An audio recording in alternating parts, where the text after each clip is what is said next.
After a 109-day Yeah, long conflict between the United States of America, Israel, and Iran, the Strait of Hormuz is finally open for shippers.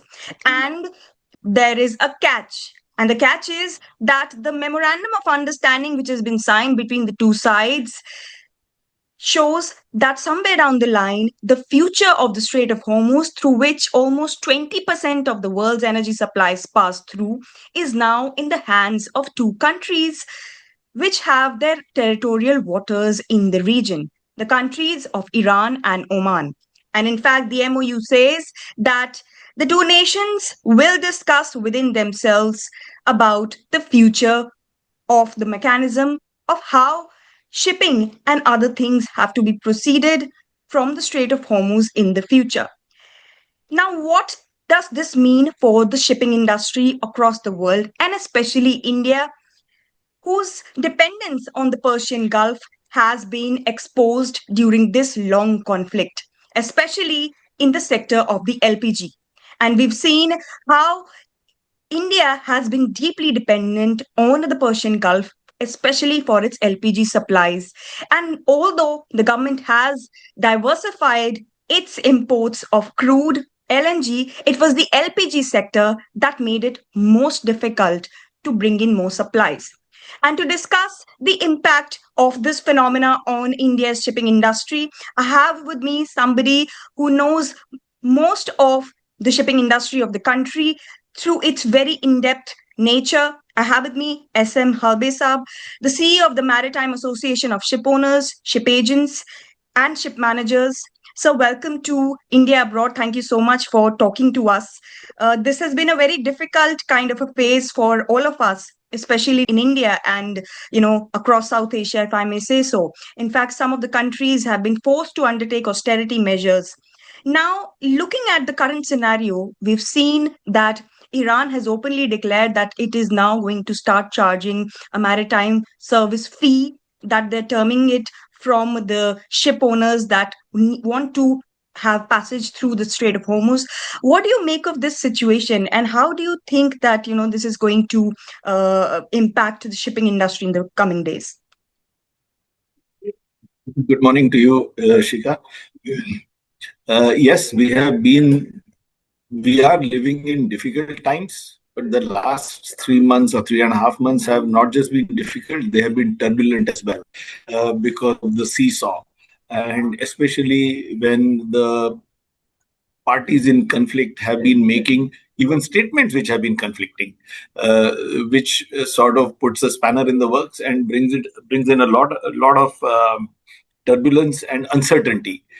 And in any trade scenario, it's uncertainty which is the difficult phase, because any business, especially logistics, will take into account or discount certain incidents, happenings, etc. The business is mature enough to discount those.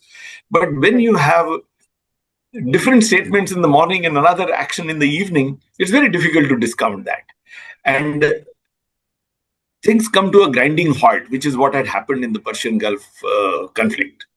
So I think at the moment, the way forward is probably wait and watch, because wait and watch gives you a certain amount of certainty, and Right. that would be the way forward. Because in shipping, you are committing ahead. You are deciding whether you want to enter into a voyage contract or a long-term contract, and you Right. will avoid a long-term contract if there is uncertainty. And is it good or bad for business? Well, it depends on the business and the risk appetite. So I think I'll stop here for the moment.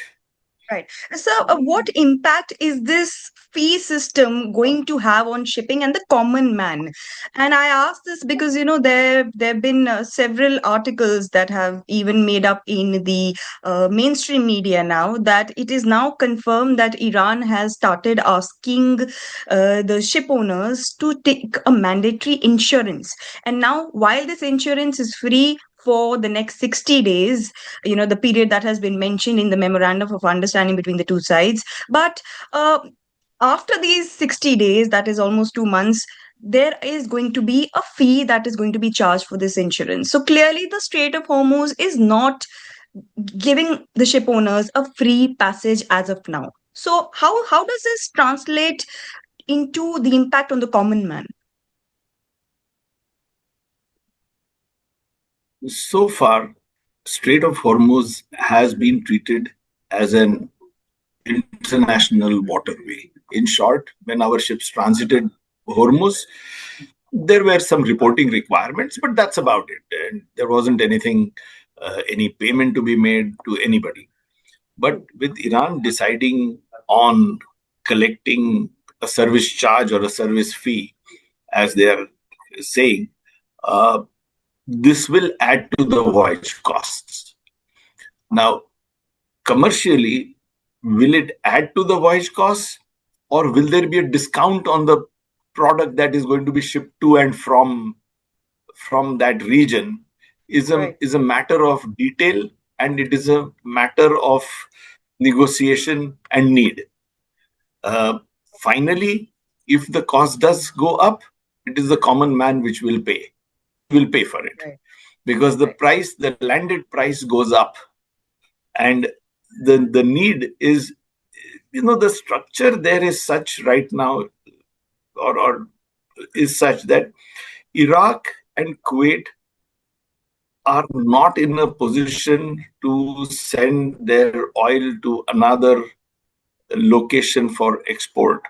At all. Iraq does have some pipelines through Syria, but I'm Right. not sure how good or how effective they are with Syria being in turbulent situation itself. Absolutely. Saudi Arabia has a east-west pipeline. UAE has a pipeline which comes out of the Persian Gulf, but the Iranian crude itself, which will open up now with the sanctions being lifted, Right. Kuwait and Iraq, the choke point is Hormuz for them. And let us Right. not forget one thing, that just as oil and gas has to move out of the Persian Gulf, commodities have to move into Persian Gulf as well, True. because there is consumption there. So it's a Right. two-way traffic. And payment which Iranians are claiming will be for both ways traffic. It won't be just for one way. Why should it be only for Right. one way? It will Absolutely. be for both ways.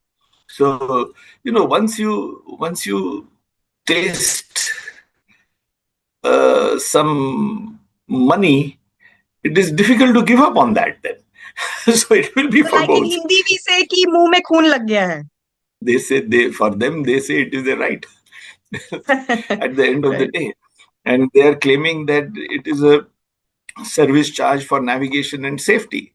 So, well, you have a choice of not going there. That is a choice. But then you will Right. go where there is business.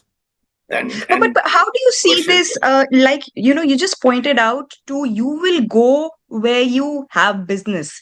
Now, does this also mean that there might be, and we've seen that in the past 3 months, is it possible for countries to actually try and avoid that voyage altogether? Is that possible that we do away with that voyage altogether, or is it just not possible at all? See, with the amount of energy supplies that come out of the Persian Gulf, that Right. option is really not there. I mean, when we say 20% of the global energy supplies come out of the Persian Gulf, and for India, the number is double that actually, because of Right. the proximity of the region. And Persian Gulf is not just a nearby country or a location. It is actually an extension of the Arabian Sea for us, Right. or Indian Ocean. So we have our ties with the Persian Gulf region have been very extensive. We have people to people ties, not just Right. business ties. So we are dependent on the Persian Gulf, and they are dependent on us for a lot more than just movement of ships through the Persian Gulf. So Right. I don't see that diminishing in any manner. Even during the Iran-Iraq war of the 80s, for 7 or 8 years that the war went on, the ships had to load in the Persian Gulf. They were being attacked by Iran and Iraq selectively at the time. So it's not easy to say that ships will have a choice. During the Red Sea crisis, when the Houthis were attacking ships in the Red Sea, a number of shipowners decided that they will not ply their ships through the Red Sea because they had a choice. They had a longer choice. They had to go to Europe. They had to go around the Cape of Good Hope. That was the voyage length. Instead of a Bombay London 21-day voyage, it was almost a 38-day voyage or 35-day voyage. But Persian Gulf, you have no choice. There is no other access to the Persian Gulf other than Strait of Hormuz. So you mean that the geographical advantage to Iran is so high that they yes, it might be is. even, able to, hold the entire, South Asia, Southeast Asia region at least at hostage almost if they want to do that. Yeah, it is. It is. I mean, it's a choke point. I mean, it's an identified choke point. See, if you look at it geographically, Malacca Straits. Right. Yes, huge traffic flows through Malacca Strait, no question about it. And it is the most economic route to take to go to the Far East from, say, India. But there is a choice. You don't have to go through Malacca Strait. You can go south of Malacca Strait and through the Indonesian archipelago. So it is possible to avoid Malacca Strait at a higher cost, of course, but it is possible. But if you need to go to Kuwait to load oil, there is no option. You have to go through Strait of Hormuz. There's no option. Right. Mhm. Now, So, in this so it scenario, is, sir, and that is what they are exploiting. right. So, sir, in this scenario, like you pointed out that the traffic is not going to be just one way. In fact, there are going to be things that need to be imported as well to the countries of the Persian Gulf. So, in that scenario, how do you see Kuwait and countries like Iraq dealing with this situation, given the fact that they're not a Saudi Arabia, they're not a UAE, that have, that kind of an infrastructure that they can bypass passage via the Strait of Hormuz. Do you think that there can be in the near future turbulence within the GCC countries among themselves with the with the way Iran and Oman are heading? That's a more of a geopolitical question rather than a simple maritime question. Uh, but you when it is a matter of survival, it is a matter Mhm. of survival for those countries in some form or the other. And Right. when it is a matter of survival, it's not unheard of that unlikely partnerships do happen. It's not unheard of. Because at the end of the day, commerce has to go on, trade has to go on. So Right. I won't be surprised if those countries that you mentioned actually have a different agreement with Iran to allow them to trade with some trade off. It's not unlikely because they depend on the Persia, they depend on Strait of Hormuz. So it's not Which basically unlikely. It's not unlikely. which basically means that we might be looking at very good times for Iran and Oman, at least in the Persian Gulf. Uh, uh, Coming to my If you, but then if you see, look, one man's meat is another man's poison, and right.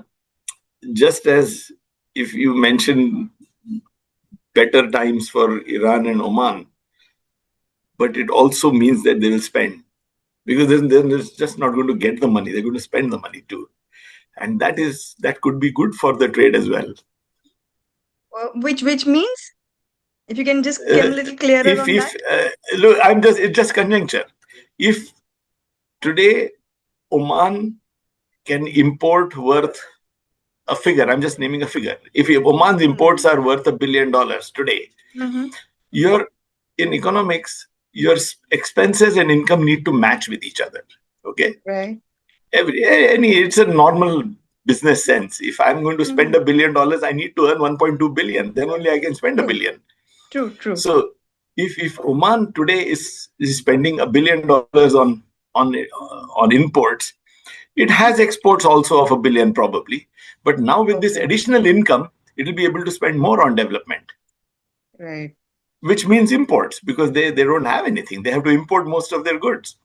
So Right. so it's not necessarily that it could be bad. It could be good for shipping as well. So we Mm-hmm. don't know yet. We just don't know yet.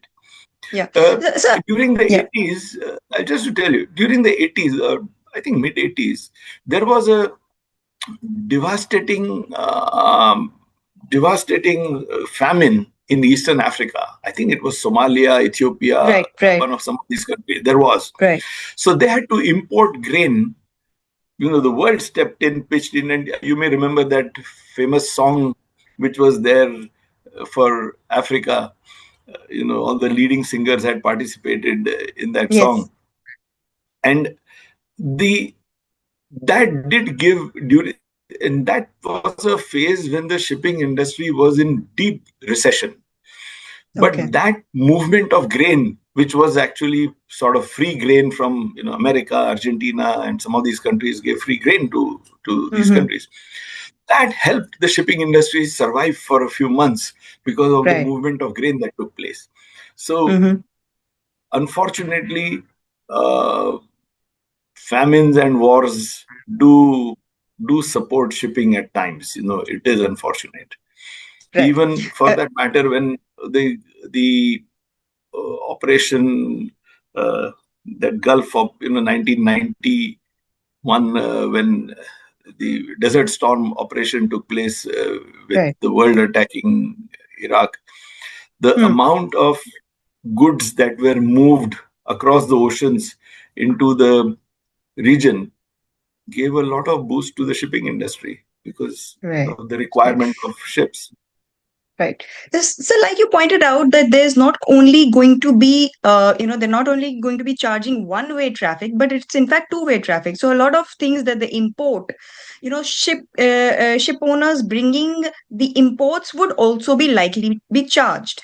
Now, if that is the situation, can it be possible that, there would be, and, of course, the more, the more feasible form of a voyage is of both exports and imports. So if you want to bring something, you definitely want to have a ship that also sends something out from India, for example, so that it can later on bring the energy from there. So in that kind of a scenario, do you think that the exports to the Persian Gulf may also get a boost? The exports to Iran or Oman, or how do you see? Do you think that they would be rationalizing a bit in the near future, and maybe we'll find out a couple of years later what it actually how it actually translates?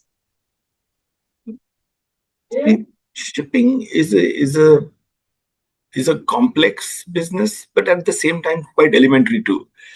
And what it works on is the cost of landed goods on a ton mile basis. Right. See, if I can get cheap oil in Kuwait, if I can get expensive oil in Kuwait, but the cost of transportation of that oil to Mumbai, say, is very little, it may be a better trade-off than buying very cheap oil in Indonesia, transport costs. So Mm-hmm. the industry works on what we call a ton mile. What is a ton mile cost? And that is what dictates where the movement of goods will happen. So Okay. it's a bit hard to answer right now how it will impact, but impact it will. Every geopolitical situation has an impact on the trade. Everyone, it will have. Right. Right. So, if I may ask you, is there any precedent in the world history where, any country has started levying a fee on ship passage, whether it is international waters or territorial waters? If you may just shed some light on that. See, in territorial waters, for example, let's take the classic case of Dardanelles and Bosporus in Turkey. In Turkey. These straits are within Turkey. Yeah, Right. and Turkey charges a service fee for maintenance of navigation marks and safety for Right. transiting through their own waters.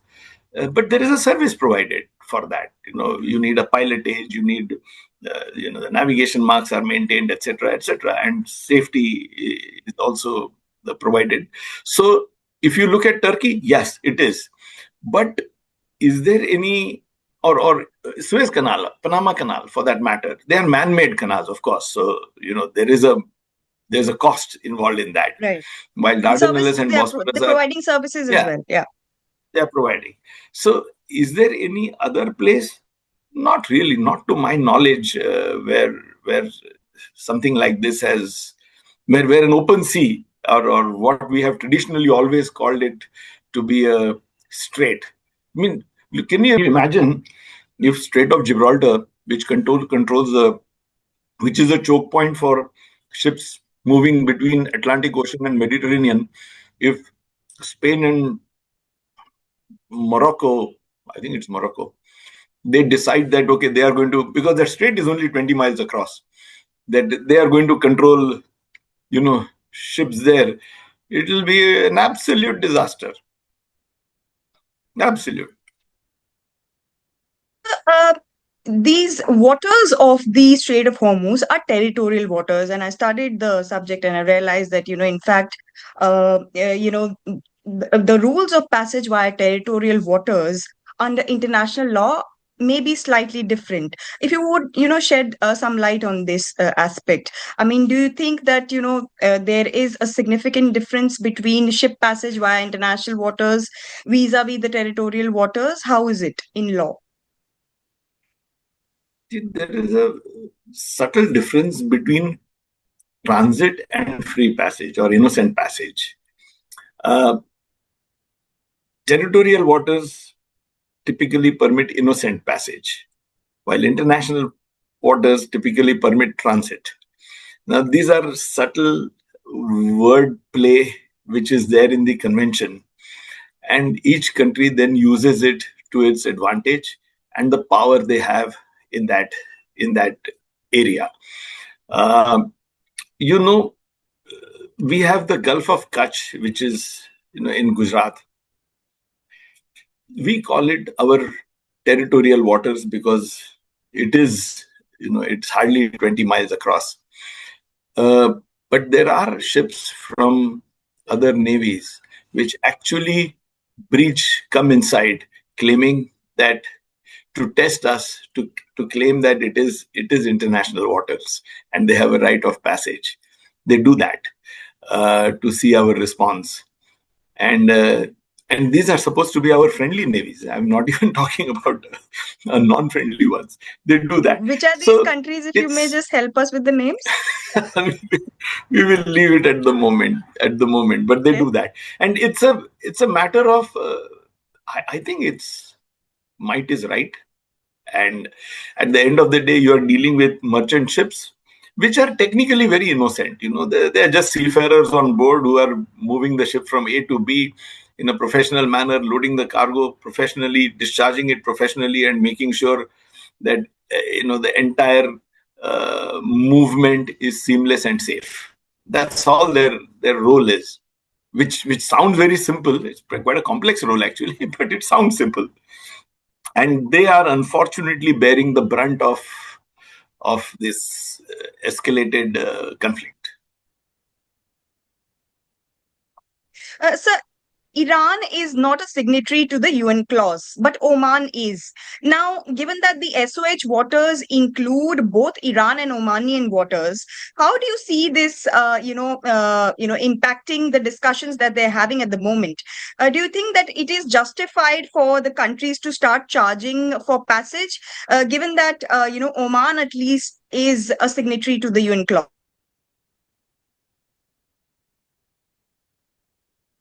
It is a question again of might is right. We are there.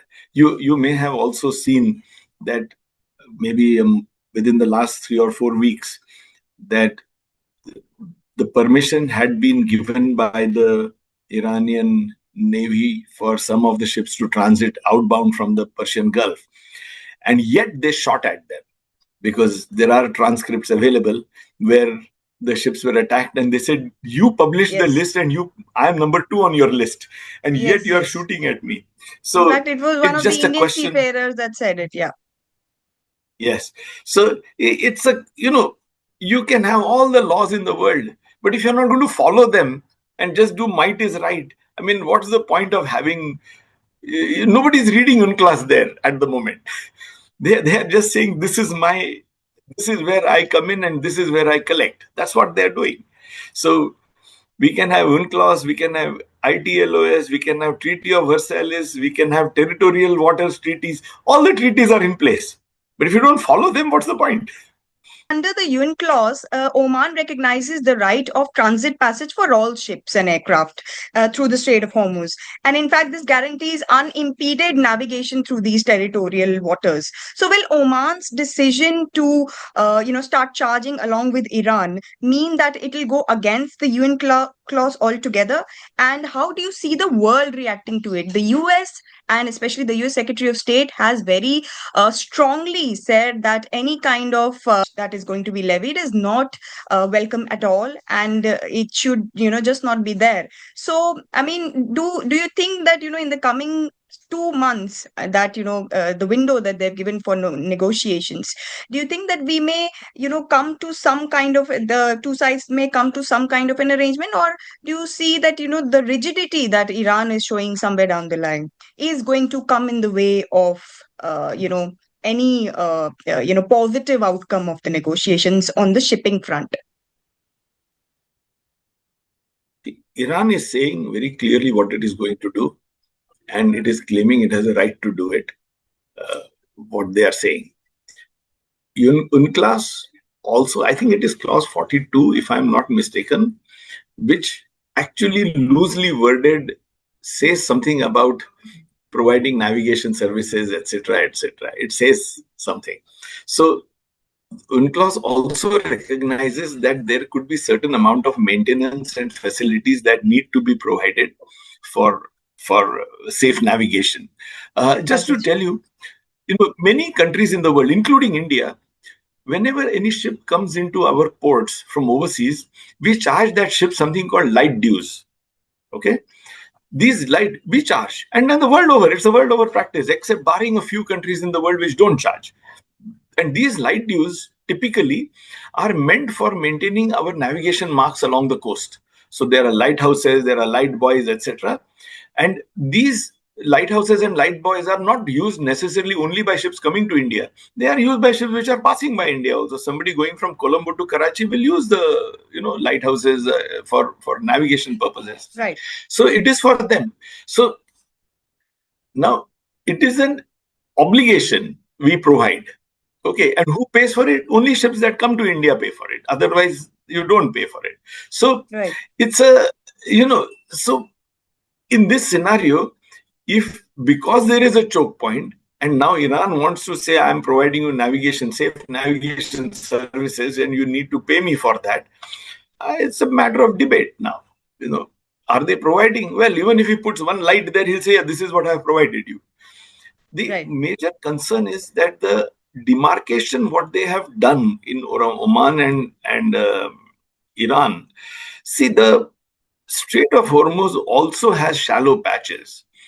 And the ships that are moving out of the Persian Gulf with oil, they are the super tankers. Many of them are super tankers. And they draw a lot of water, deep draft, we call it. The submerged part of the ship is quite a bit, maybe 20 meters, 21 meters, etc. Now, when Iran and Oman have divided the strait between themselves, we need to be very careful to see which are navigable for these big ships, because the center part is where what we call the International Maritime Organization ratified traffic separation zone, which sort of bifurcates the traffic to ensure that there is safe navigation and ships don't come close to each other. But this one is a bit different. Now, how they are going to regulate it, etc., has not yet been publicly published. Right. Sir, what is the recourse for the ship owners if the fee is levied? Do you think that they have absolutely no recourse but to pay? I don't see they have any recourse. Finally, it is an importer and an exporter, right? That importer is going to buy from the exporter if the price is right. So he will factor in these transportation costs, and if there is a fee, somebody will absorb it. But most likely, it will be you and me. Right. So, some people also compare the Hormuz with the Bosphorus Strait. But like we discussed earlier as well, that the Bosphorus Strait is completely within the Turkish waters, and here we have two countries that are claiming to have the territorial waters in the Strait of Hormuz region. Now, given that, Iran has a different way of looking at things, and, Iran is, of course, showing more rigidity than Oman. How do you think that, the situation is going to be from the Omanian side? Because the Omanis have good relations with the United States, and they have so far, in fact, they were one of the mediating parties previously when discussions were on between the two sides for ensuring that the conflict is resolved. So, do you think that there is any possibility of the Omanis, sort of showing a willingness to accommodate the concerns of the world, or do you think that when it comes to trade, the Omanis will definitely think of making money if the Iranians are wanting the same way? The Americans have made some very strong statements about collection of fees or toll, as they have said. But so far, they have been statements, and they have made many statements. It's not just one statement. Now, how that is going to be enforced is something that is to be seen and hard to answer, because Iran is very clear that it is going to collect a service charge or insurance or whatever name you can give it. It's basically a rent, and they're going to do it. Will Oman join the party or not? Well, time will tell, I guess, because the Americans have very categorically told Oman not to do it. So that's what the press says. So I think maybe, my personal opinion, I guess Oman will join the party. Why not? Money at If the you end are of the day. collecting, I might as well collect, Right, right. So, sir, how do you see this charging of fee impacting the Indian shipping industry in particular? I mean, how do you see the immediate impact? See, as I mentioned earlier, this will indeed push the price up. Now, how we negotiate and how it will impact is a bit difficult to answer. For example, if given this situation, if it is cheaper for us to import, meet our energy imports from another location, we will have to do that. At the end of the day, we have to look after ourselves. Right, But what impact it will have on our exports is something that needs to be now seen, because we export a lot to the Persian Gulf region. right, So now that is something that needs to be seen, whether it will impact our exporters adversely or whether the other side is willing to accept a higher price, because they're also worried about the landed cost there. right. We export clothes, for example, to UAE. Shoes and clothes and all sorts of retail goods we export. It'll have an impact. Which Just means that one funny statistic. which means that even the Indian exporters might just increase the prices of the goods that they are exporting to the Gulf because they'll add the cost somewhere. Uh, Either the exporter will increase or the importer will have to pay. So it depends Right, on the contract they enter into. See, if the importer buys the goods in India and then decides to export it himself, then the price is different. While right. if the importer says, no, you deliver it here, then the price is something else. So these are different types of contracts. So it all depends on what sort of a contract it will be. Right. So my final question to you would be that it is the Indian seafarers who form the largest community of seafarers across the world. I want to ask you, India has lost most of the seafarers during the conflict, and we've seen that Indian seafarers came under attack not only from Iran but also from the US. In fact, both sides attacked our seafarers. In times like these, in times when the conflict is on. How do you see that improving in future? Do you think that now this charging of fee, and now given the fact that although there is a ceasefire, but it still remains very shaky, how do you see this impacting the Indian seafarer community in the near future? See, we have a significant number of Indian seafarers, not only on our ships, but also on the global fleet, and a large number of maritime related personnel within the Persian Gulf. They work in ports, they work on small boats, they work on oil platforms, all sorts of things. And yes, they are concerned naturally, because if you think that if we say that right of innocent passage for ships, the seafarers are actually the innocent people there. They're just moving the Absolutely. ship from A to B.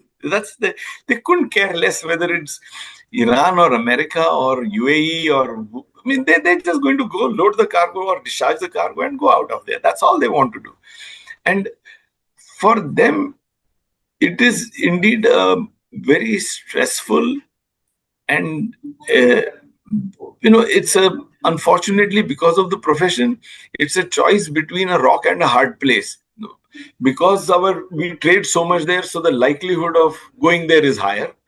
And Right. then because we are higher in numbers, so the likelihood of getting impacted in a conflict is also higher for us. So, So it's indeed a very, and you know what? It's not just about the attack itself. What it has also done is that medical aid has not reached in time, and people have lost lives because of that. right. Seafarers, We've seen that. because in normal case, if there was a medical case in that area, it was not unusual for a helicopter to be sent out to evacuate. We call it medivac, to evacuate the person and give him treatment ashore. Now these helicopters would not fly out for obvious reasons, because Right. of the True. conflict, and then boats were sent out, and that takes 6 hours at Yeah. times, So which clearly, is a matter of life we're and heading death. to very difficult times, and of course, we are also heading to the end of this interview. Thank you so much, Mr. Halbe, Thank for you. this insightful talk. We'll keep bringing you more such interviews, more in-depth conversations that impact the Indian community and India abroad in depth. Stay tuned and keep watching India Abroad.